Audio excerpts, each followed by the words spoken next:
Hey guys, welcome back to our channel. पिछली video में हमने एंगुलर जेएस से रिलेटेड कुछ और एनजी डायरेक्टिव्स के बारे में जाना था। तो आज की इस वीडियो में हम जानेंगे कि हम एंगुलर जेएस में किस तरीके से मॉड्यूल्स क्रिएट कर सकते हैं और इन मॉड्यूल्स के हेल्प से हम एक प्रोग्राम भी बनाएंगे। बिना किसी देरी के चलिए इस वीडियो को शुरू करते हैं।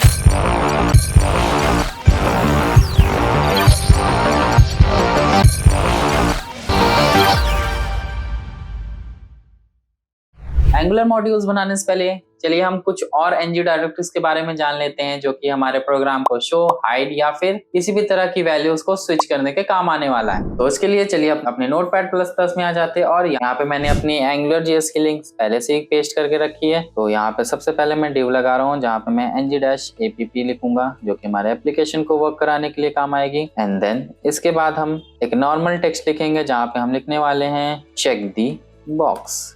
यहाँ पे हम एक चेक बॉक्स बनाएंगे इनपुट टैग की हेल्प से और यहाँ पे मैं एक ng- मॉडल का यूज भी करूंगा। यहाँ पे मैं वैल्यू दूंगा शो और देन इसके बाद हम अपना h1 टैग लगा रहे हैं जहाँ पे हम लिखेंगे यू चेक दी बॉक्स। अब हमें चाहिए कि हमारा ये जो h1 वाला एलिमेंट है टिक करने पे हमें यही एलिमेंट दिखाई दे और अदरवाइज ये एलिमेंट हमारा हाइड रहे। तो इसके लिए हम यहाँ पे ng-show डायरेक्टिव यूज करेंगे और यहाँ पे हम वैल्यू देंगे शो जो कि मैंने अपने ng- मॉडल में दी थी। सेव करते हैं और प्रोग्राम को जैसे ही रन कराएंगे हमें यहाँ पे एक वैल्यू दिख रही है कुछ इस तरीके से। यहाँ पे चेक दी बॉक्स लिखना भैया और यहाँ पे हमें एक वैल्यू दिख रही है कुछ इस तरीके से यहाँ और जहाँ पे लिखा है चेक दी बॉक्स जो कि मैंने अपने h5 में दिया था। और यहाँ जैसे मैं टिक कर रहा हूँ आप देखोगे यहाँ पे एक सेंटेंस लिख के आया जो कि मुझे शो कराना था। अब जैसे यहाँ पे मैं हटा देता हूँ इस टिक को, मेरी चीजें गायब हो रही हैं और जैसे मैं यहाँ पे टिक कर रहा हूँ फिर से जो मेरा सेंटेंस है वो फिर से मुझे दिखाई दे रहा है। अब ये चीजें कैसे हुई, जैसे कि यहाँ पे मैंने चेक बॉक्स में टिक किया,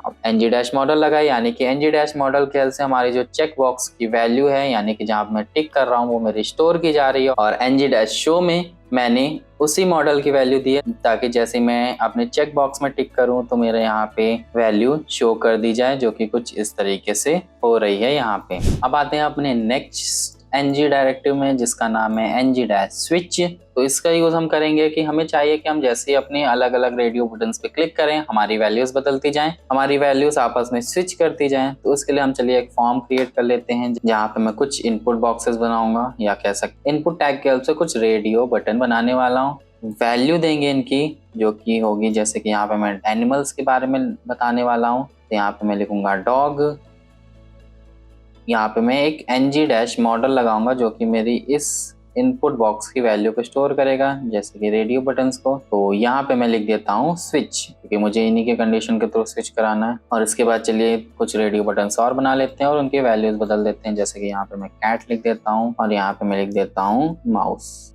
और यहाँ पे हमारे सारे ng डायरेक्टिव्स की वैल्यू सेम रहेंगी कुछ इस तरीके से। और अब आते हैं अपने और अब यहाँ पे हम एक और डिव लगाएंगे जिसमें हम अपना ng-switch डायरेक्टिव का यूज करेंगे। अब यहाँ पे हम ng-switch डायरेक्टिव में वैल्यू देंगे स्विच जो कि हमने अपने ng- मॉडल में दी थी और इसके बाद कुछ और डिव्स लगा के हम यहाँ पे अपनी हर एक स्विच की कंडीशन को डिफाइन करेंगे ng-switch-when लगा के। यानी कि हम जब यहाँ पे ng-switch-when में हमारा डिफाइन किया जाएगा कि जब हम स्विच करें किस जगह पे किस वैल्यू पे। तो यहाँ पे हम अपनी इन वैल्यूज को डिफाइन करेंगे अलग अलग करके। तो यहाँ पे मैं पहले डिफाइन कर रहा हूँ अपनी डॉग की वैल्यू को और यहाँ पे मैं लिखूंगा humble एनिमल। ओके, अब यहीं पे हमारा ये div टैग क्लोज हो जाएगा। और यहाँ पे अपने इनपुट बॉक्सेस में कुछ वैल्यूज डिफाइन करने के लिए हम यहाँ पे लिख देते हैं डॉग्स। रेडियो बटन्स के लिए हम कुछ वैल्यूज यहाँ पे लिख देते हैं जैसे कि यहाँ पे मैं कैट्स लिख देता हूँ और यहाँ पे माउस लिख देते हैं। और इसी तरह से इन डायरेक्टिव्स को भी हम जल्दी से क्रिएट कर लेते हैं डुप्लीकेट। और यहाँ पे वैल्यू हमारी आएगी ब्राउन कैट लेजी माउस। तो कुछ इस तरीके से मैंने वैल्यू दे दी। अब सारे डिव्स अपने क्लोज कर देंगे और जैसे हम अपने प्रोग्राम में आएंगे तो हमें कुछ इस तरीके से कुछ रेडियो बटन्स देखने को मिलेंगे। जैसे मैं यहाँ पे क्लिक करूंगा तो हमें देखिए एक वैल्यू लिख के आई जो कि मैंने डॉग्स के लिए दी थी। स्विच करते हैं, कैट पे क्लिक करते ही हमारी जो वैल्यू है वो बदल गई, स्विच कर गई। माउस पे भी कुछ इस तरीके से ही होगा। तो ये हमारी तो कुछ इस तरीके से हमारी ng-switch डायरेक्टिव वर्क करने वाला है। तो चलिए आगे बढ़ते हैं और हम जानते हैं कि हम एंगुलर जेएस की हेल्प से एक मॉड्यूल कैसे क्रिएट कर सकते हैं। मॉड्यूल्स क्या होते हैं? हमारे जो एंगुलर जेएस में हम जब भी किसी तरह की एप्लीकेशन को डिफाइन करते हैं हैं तो उसे हम मॉड्यूल कहते हैं। यानी कि ऐसा कह लें कि एंगुलर जेएस मॉड्यूल्स हैं वो एक तरह की एप्लीकेशंस हैं। तो उन एप्लीकेशंस को बताने के लिए हम लोग ng-app का यूज करते हैं और इन्हीं के साथ हम इन मॉड्यूल्स को कंट्रोल करने के लिए ng-controller डायरेक्टिव का यूज करते हैं, जिनकी हेल्प से हम अपनी एप्लीकेशन को कंट्रोल कर सकते हैं कि हमारी एप्लीकेशन हमारे मॉड्यूल में क्या चीजें होनी चाहिए। तो चलिए इसको एक प्रोग्राम बना के समझते हैं कैसे हम अपना मॉड्यूल क्रिएट कर सकते हैं। तो यहाँ पे ng-डायरेक्टिव में मैं एक वैल्यू दे रहा हूँ अब, जो कि होगी माई ऐप नाम से। माई एप्लीकेशन भी आप लिख सकते हैं, आप कोई भी वैल्यू दे सकते हैं। और इसके बाद हम यहाँ पे दूसरा ng-डायरेक्टिव लगाएंगे जिसका नाम है ng-controller। और यहाँ पे भी हम एक वैल्यू देंगे, तो माई ctrl लिख देता हूँ मैं, माई कंट्रोल। और अब यहाँ पे हम एक एक्सप्रेशन लिखेंगे जो कि होगा फर्स्ट नेम नाम से, कि हमें चाहिए यहाँ पे एक फर्स्ट नेम की वैल्यू प्रिंट होके आए। और यहाँ पे हम अपना div क्लोज कर देंगे। देन अब इस मॉड्यूल को क्रिएट करने के लिए हम लगाएंगे स्क्रिप्ट टैग। और यहाँ पे हम अपनी मॉड्यूल को डिफाइन करेंगे एक वेरिएबल के थ्रू, जैसे कि यहाँ पे मैं लेट ले रहा हूँ और यहाँ पे x इक्वल मैं वैल्यू लिख रहा हूँ एंगुलर डॉट मॉड्यूल। और ब्रैकेट लगाएंगे हम यहाँ पे और लिखेंगे सबसे पहले अपने मॉड्यूल का नाम जो कि है माई ऐप।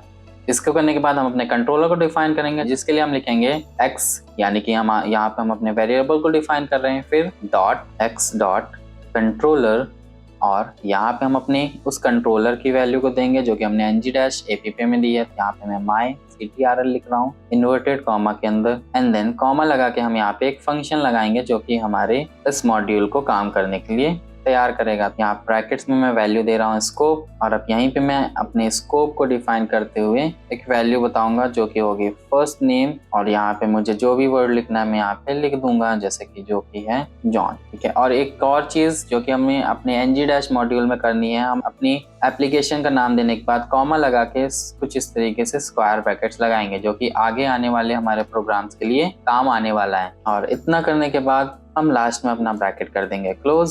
और जैसे अपने पेज पे जाएंगे तो हमें कुछ इस तरीके से हमारा नाम प्रिंट होके मिल जाएगा। तो कुछ इस तरीके से आप अपने एंगुलर जेएस की हेल्प से मॉड्यूल्स क्रिएट कर सकते हैं और किसी भी तरह की एप्लीकेशन को कंट्रोल भी कर सकते हैं। आई होप आपको सारे टॉपिक्स अच्छे से क्लियर हो गए होंगे। आज की वीडियो में बस इतना ही। इस वीडियो से रिलेटेड सारी नोट्स मैं आपको डिस्क्रिप्शन बॉक्स में दे दूंगा। मिलते हैं नेक्स्ट वीडियो में, तब तक के लिए बाय बाय। कोई भी सपना साकार करने के लिए सबसे जरूरी है सही कोच का होना। चुनिए बघेल इंस्टीट्यूट को और करें अपने skill oriented CS and IT courses का सपना साकार। Download the app now.